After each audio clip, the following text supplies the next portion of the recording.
आखिर क्या कारण है कि दुर्लभ कश्यप की मौत के बाद भी उसकी इतनी ज्यादा फैन फॉलोइंग है? उसे पसंद करने वालों की संख्या कम नहीं हुई है। अक्सर आपने देखा होगा कि लोग मरने वालों को भूल जाते हैं, धीरे धीरे उनके दोस्तों की संख्या भी कम हो जाती है और ऐसी सिचुएशन में वो गुमनाम होकर रह जाते हैं। लेकिन दुर्लभ कश्यप एक ऐसा गैंगस्टर था जो कम उम्र में ही दुनिया को छोड़ गया, लेकिन इसके बावजूद उसके चाहने वालों के लोगों में वो आज भी जिंदा है। हमारे साथ इस वीडियो में आखिर तक आप बने रहिए। हम आपको बताने जा रहे हैं आखिर क्यों दुर्लभ कश्यप मरकर भी जिंदा है। उज्जैन का रहने वाला दुर्लभ कश्यप 18 साल का नहीं हुआ, लेकिन लोगों में उसके चर्चे आम होने लगे। इसके पीछे कारण भी था। दुर्लभ ने अपने लुक को कुछ ऐसा बना रखा था जो उसे सबसे अलग दिखाता था। इतना ही नहीं, नई पीढ़ी के नौजवान होते लड़के उसके लुक को देखकर इम्प्रेस हो जाते थे। माथे पर लाल टीका, वो भी कुछ इस तरीके का, आंखों में गहरा काजल, काली शर्ट या कुर्ते के ऊपर सफेद गमछा। जी हाँ, दुर्लभ कश्यप का कुछ इसी तरह का लुक सोशल मीडिया के माध्यम से लोगों को देखने को मिला। साल 2018 में चुनाव का समय था और पुलिस प्रशासन के ऊपर शांति व्यवस्था बनाए रखने का दबाव भी था। इसी वजह से पुलिस प्रशासन उपद्रव फैलाने की आशंका के चलते पेशेवर अपराधियों को पकड़कर उन पर नियंत्रण हासिल कर रही थी। उस समय उज्जैन के तत्कालीन एसपी थे सचिन अतुलकर। ये वही सचिन अतुलकर थे जिनकी फिटनेस के चर्चे उनके दोस्तों के साथ साथ उनकी तस्वीरों को देखने वालों के बीच भी होते थे। किसी बॉलीवुड स्टार की तरह नजर आता उनका एक गठीला बदन उन्हें लोकप्रियता दिला रहा था। लेकिन सचिन अतुलकर जिस अपराधी को मीडिया के सामने पेश करके प्रेस कॉन्फ्रेंस कर रहे थे, मीडिया उस अपराधी को चेहरे से नहीं पहचानती थी, लेकिन उसका नाम मीडिया के साथ साथ लोगों में कुछ इस कदर चर्चा में था कि उसका चेहरा देखने की ललक सभी में थी। प्रेस कॉन्फ्रेंस के बीच मीडिया ने सवाल पूछा कि इनमें से दुर्लभ कश्यप कौन है, तो उज्जैन के पुलिस कप्तान ने बताया कि दुर्लभ कश्यप खुद अपना हाथ उठाकर अपनी पहचान बताएगा। वो शक्ल से ही नाबालिग लग रहा था, लेकिन दुर्लभ कश्यप ने जिस अंदाज में मीडिया के सामने अपनी फटी हुई शर्ट पहने ही अपना हाथ उठाया, उसका ये अंदाज और वीडियो वायरल होता चला गया और उसे एक बड़ी पहचान मिल गई। आपको बता दें कि फिलहाल दुर्लभ कश्यप इस दुनिया में नहीं है, वो एक गैंग वॉर में मारा जा चुका है, लेकिन इसके बावजूद भी इसकी फैन फॉलोइंग बनी हुई है। वीडियो पर आए नए साथियों से हम कहना चाहते हैं कि चैनल को जल्दी से सब्सक्राइब कर लें। दरअसल पुलिस ने दुर्लभ कश्यप को राष्ट्रीय सुरक्षा कानून के तहत गिरफ्तार किया और दुर्लभ कश्यप और उसके साथियों को अरेस्ट करके प्रदेश के अलग अलग जिलों में भेज दिया गया, जिसमें से दुर्लभ कश्यप को जबलपुर सेंट्रल जेल भेजा गया। यहाँ दुर्लभ कश्यप ने पुलिस के एक्शन के खिलाफ कंप्लेंट फाइल की। दुर्लभ कश्यप अभी नाबालिग था, उसके बालिग होने में कुछ महीनों का वक्त बाकी था। दुर्लभ कश्यप ने नाबालिग स्टेटस का बेनिफिट उठाया और जब कंप्लेंट फाइल की तो जबलपुर हाईकोर्ट ने उसकी बात को एक्सेप्ट किया। अप्रैल 2019 में जबलपुर हाईकोर्ट ने दुर्लभ कश्यप के पक्ष में फैसला सुनाया। उसके बाद उसे बाल सुधार गृह भेज दिया गया। बाल सुधार गृह में समय बिताने के बाद जब दुर्लभ कश्यप बाहर निकला तो उसने अपने कुछ दोस्तों के साथ मिलकर इंदौर में एक फ्लैट किराए पर लिया, जहां उसका दोस्त राजदीप मंडलोई भी उसके साथ रह रहा था। उसने बताया कि इस बार दुर्लभ पूरी तरह से बदल चुका था। राजदीप ने बताया कि दुर्लभ नशा करना छोड़ चुका था और अब वो किसी बिजनेस को शुरू करने के बारे में योजना बना रहा था। इस बीच कोविड-19 के पैंडेमिक ने पूरी दुनिया में अपने पैर फैला लिए। इसी के चलते लॉकडाउन भी लग गया। दुर्लभ इंदौर का फ्लाइट छोड़कर वापस उज्जैन आ गया और फिर से अपनी मां के साथ रहने लगा।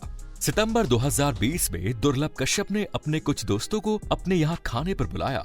इस दौरान दिन का कर्फ्यू तो बंद हो गया, लेकिन नाइट कर्फ्यू जारी था। खाना पीना खाने के बाद दुर्लभ के दोस्तों को जब सिगरेट की तलब लगी तो पता चला कि सिगरेट तो खत्म हो गई है, लॉकडाउन लगा था, इसीलिए कहीं भी सिगरेट के मिलने की संभावना भी नहीं थी। रात के चाय के ठेले भी बंद हो जाया करते थे। तभी दोस्तों के बीच एक मित्र ने दुर्लभ को बताया कि वो हेलावाड़ी इलाके से आ रहा है और वहाँ पर एक ऐसी चाय की दुकान है जो रात भर खुली रहती है। बस फिर क्या था, दुर्लभ अपने दोस्तों के साथ बैठकर हेलावाड़ी स्थित चाय की दुकान की तरफ चल पड़ा। हेलावाड़ी में मौजूद चाय की इस दुकान का मालिक अमन उर्फ भूरा था। इस पूरे क्षेत्र में केकेसी नाम का एक ग्रुप फेमस था, जिसका लीडर रमीज था। केकेसी का फुल फॉर्म कुत्ता कमीना चीज हुआ करता था। अमन और रमीज दोनों भाई भाई थे। चाय की दुकान पर दुर्लभ और उसके अपोनेंट गैंग के बीच मारपीट हुई और इस मारपीट के दौरान दुर्लभ कश्यप मारा गया। कुछ समय के बाद जब पुलिस वहां पर पहुंची तो दुर्लभ कश्यप की डेड बॉडी अधनंगी अवस्था में मौजूद थी। उसके शरीर पर चाकुओं से गोदे जाने के 30 निशान मौजूद थे। इसके बाद दुर्लभ कश्यप की शव यात्रा को एक इवेंट की तरह सोशल मीडिया पर प्लांट किया गया। उसे एक स्टार की तरह रिप्रेजेंट किया गया।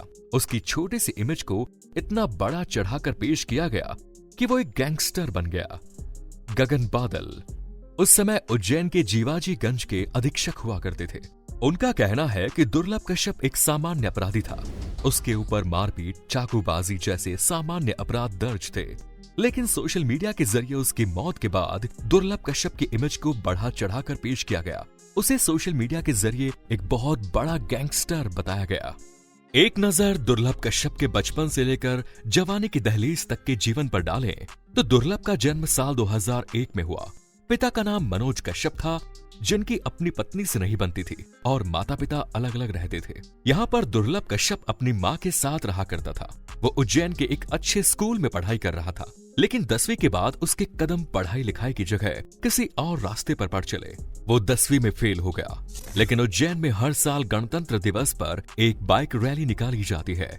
फ्रीगंज से होकर निकलने वाली इस रैली में डीजे और खाने पीने का इंतजाम भी होता है।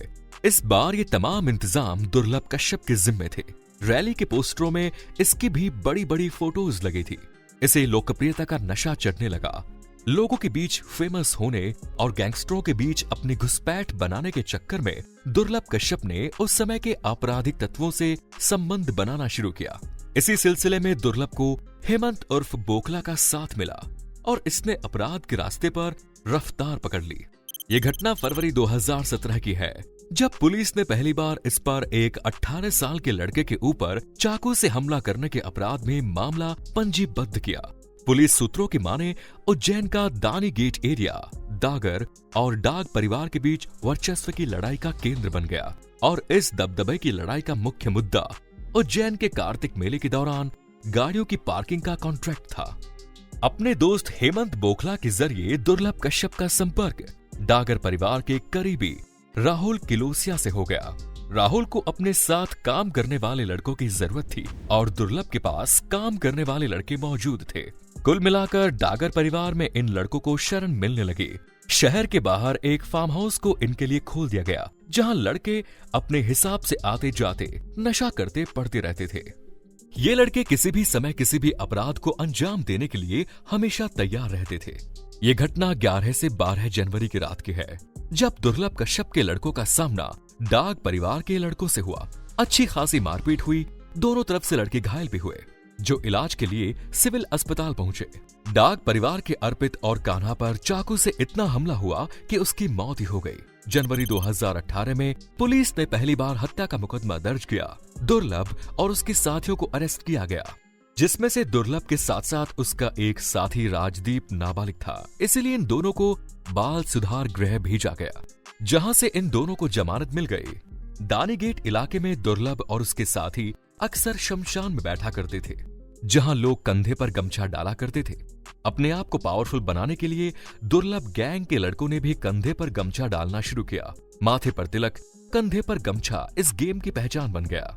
मध्य प्रदेश के भोपाल के कोहे फिजा इलाके से पुलिस ने 19 साल के शिव कुमार धुर्वे को गिरफ्तार किया, जिस पर लगभग 4 चौकीदारों की हत्या करने का आरोप था। उसने बताया कि उसने ये हत्याएं दुर्लभ कश्यप की तरह मशहूर होने के लिए की। ड्यूटी पर सोना उसे पसंद नहीं। ये सभी चौकीदार ड्यूटी पर सो रहे थे। तो ये थी कहानी दुर्लभ कश्यप की। कैसी लगी वीडियो पर आप कमेंट करके जरूर बताएं। लाइक करें, शेयर करें, चैनल को सब्सक्राइब करें। धन्यवाद।